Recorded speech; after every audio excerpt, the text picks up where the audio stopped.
Hai semua, Assalamualaikum. Hari ini aku membagiin resep kue lapis lagi dengan porsi yang cukup lumayan banyak.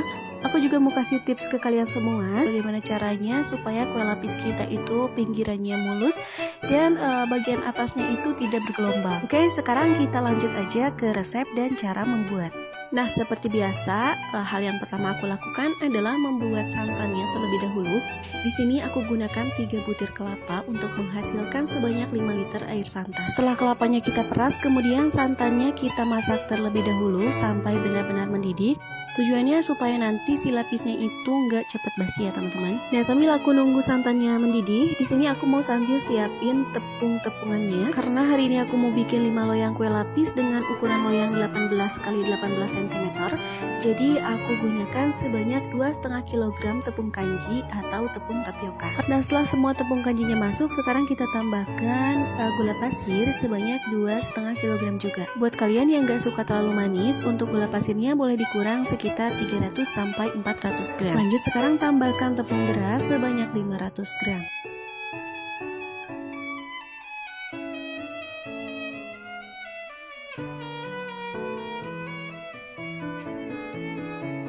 Lanjut, sekarang aku mau pindahin dulu bahan-bahan ini karena ternyata aku lupa malah pakai wadah yang kecil. Jadi aku pindahin dulu ke wadah yang lebih besar.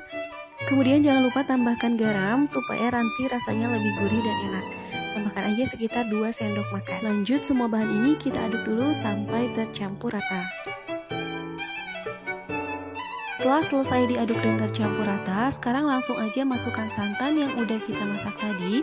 Pastikan santannya udah dingin ya, dan campurkan sedikit demi sedikit aja biar adonannya tidak menggumpal. Kalau perlu adonannya boleh kita saring untuk memastikan adonannya sudah benar-benar halus dan tidak ada lagi gumpalan tepung. Setelah adonan siap untuk kita gunakan, sekarang langsung aja kita siapkan loyang. Kita oles dulu loyangnya pakai minyak tipis-tipis aja, dan kita siapkan juga panci kukusannya yang udah kita isi air. Di sini aku pakai 2 kukusannya biar durasi bikinnya itu nggak kelamaan. Dan untuk loyangnya juga sekalian aja kita panasin. Nah, sambil kita tunggu air kukusannya mendidih, sekarang kita kasih warna dulu adonannya.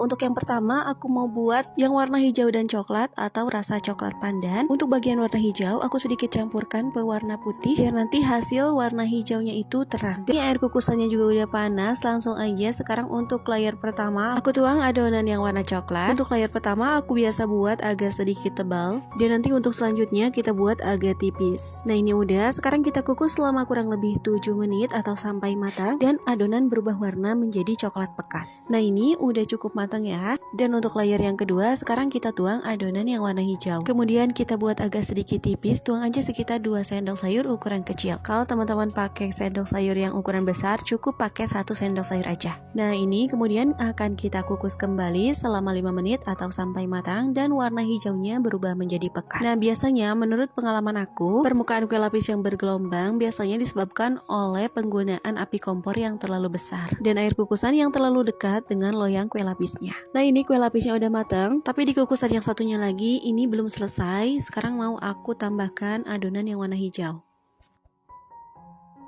Nah, setelah kedua kue lapis tadi matang, lanjut sekarang aku bikin kue lapis yang warna ungu dan putih.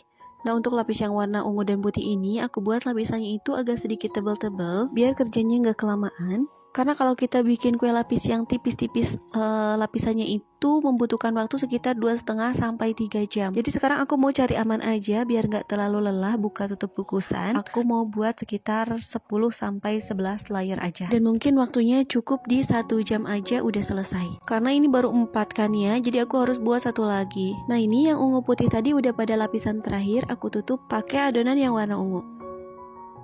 Jadi bikin kue lapis itu kita harus punya kesabaran yang cukup loh teman-teman. Karena kalau terburu-buru dan pengen cepet selesai, nanti takutnya per layernya itu belum mateng. Karena kalau misalkan layer pertama belum mateng, terus kita tuang adonan untuk layer selanjutnya, nanti si layer yang pertama itu nggak bakalan pernah mateng. Nanti hasilnya bakalan agak sedikit keras dan gak kenyal sama sekali. Jadi bikin kue lapis itu harus dipastikan setiap layernya itu benar-benar matang sempurna. Makanya aku bilang bikin kue lapis butuh kesabaran yang cukup. Nah, ngomong-ngomong, alhamdulillah ini semua kue lapisnya udah selesai aku masak dan udah aku biarkan semalaman. Jadi ini udah dipastikan benar-benar dingin dan siap untuk kita keluarkan dari loyang.